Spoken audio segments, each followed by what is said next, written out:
He had $7 in his account, no food in his fridge. One call changed the trajectory of his life. That night didn't feel like a setback anymore, it felt like an ending that hadn't officially signed its name yet. The kind of silence around him wasn't peaceful. It was heavy, pressing in from every corner of the small room where he sat alone, staring at a phone that had long stopped bringing good news. Bills were overdue, opportunities had dried up, and even his closest friends had stopped asking how he was doing because the answer never changed.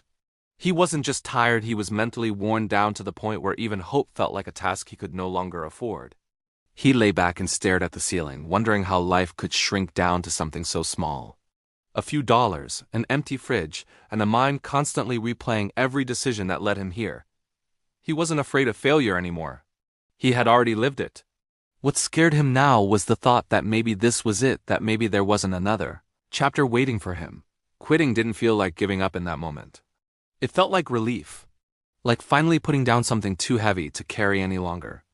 But right when that thought started to settle, his phone lit up again, an unknown number. He almost ignored it like he had done so many times before. It would probably be another waste of energy, another reminder of everything not working out. But something small, almost invisible, made him answer. The voice on the other end wasn't dramatic or emotional. It was calm, direct, and unexpectedly familiar. A former colleague who remembered his work, not his struggles. There was a small project, urgent and simple, nothing life-changing on its own. But it needed someone immediately, and his name had come up. The pay wasn't enough to fix his life. It wasn't enough to erase his problems, but it was enough to survive. Enough to eat, enough to delay surrender for one more day. He said yes before doubt could interrupt him. And when the call ended, nothing outside his life had changed. The room was still the same. The fridge was still empty.